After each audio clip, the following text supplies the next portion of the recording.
আজকে হঠাৎ আমার বর কাজ ছুটি করলো। Hello everyone, good morning. যেহেতু আজকে কাজে যায়নি তাই আমরা একটু লেট করেই উঠেছিলাম। তো তারপরে এখানে ডাব কেটে দিয়েছিল, আমরা দুজন ডাব খাচ্ছিলাম।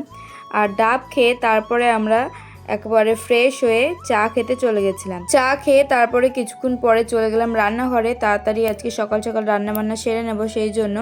তো আমি এখানে পাস্তা খাচ্ছিলাম, আর এখানে আমার বড়মশাই দেখো ও এখানে রান্না করছে। এখানে পটল আলু চিংড়ি মাছ দিয়ে রান্না হচ্ছিল, আর একটা মাছের তরকারি হয়েছিল। এখন যাচ্ছে আমার শাশুড়ি মাকে নিয়ে ডাক্তার দেখাতে। মেনলি এই জন্যই আজকে কাজ ছুটি করেছিল, কারণ আজকে আমার শাশুড়ি মার ডক্টর দেখানোর ডেট ছিল। তো ওখানেই নিয়ে গেছে এখন। আর তারপরে আমি বাড়িতে ছিলাম, যেটুকু কাজবাজ ছিল করে নিয়ে একবার স্নান করে ফ্রেশ হয়ে বসেছিলাম ওর জন্য। তো এই যে চলে এসেছে ও, কিন্তু আমার শাশুড়ি মা আর বাবুকে দিয়ে এসেছে আমাদের দিদির বাড়িতে।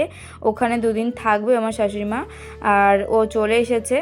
তো এখনও ফ্রেশ হয়ে স্নান করে নেবে, আর আমি এখানে বসে বসে আইসক্রিম খাচ্ছিলাম। আমার খুব খিদে পেয়ে গেছিলো। আমরা দুজন কিন্তু রেডি হয়ে বেরিয়ে পড়েছি, আর চলে এসেছি আমাদের এই বাড়িতে।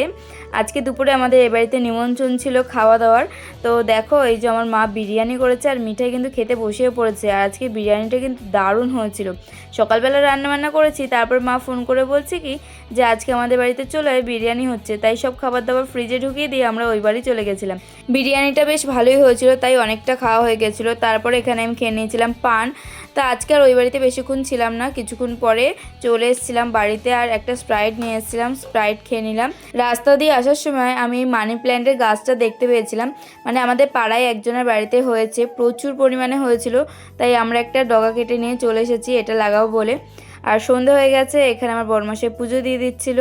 আর এইদিকে দেখো নতুন আমি এই চামচগুলো কিনেছি, তাই ফার্স্টেই চামচটা দিয়ে আইসক্রিম খেয়ে নিলাম।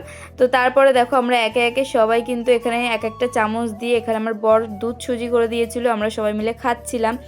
আর এখানে আমার বোন দেখো একটা সুন্দর বুকে বানিয়েছে, ও কিন্তু এই বুকের কাজ করে। তো তোমরা যদি কেউ ওর সাথে কন্ট্যাক্ট করতে চাও তো করতে পারো, আমি ওর এখানে ফেসবুক আইডিটা ট্যাগ করে দেবো, আর এখানের প্রোফাইলটাও ট্যাগ করে দিচ্ছি। তো দেখো কত সুন্দর বানিয়েছে, ওরা কিন্তু এটা অর্ডার পেয়েছিল। তো চলো গাইস, আজ আসি, দেখা হবে নতুন কোনো অন্য ভিডিওতে। আজকের মতো টাটা।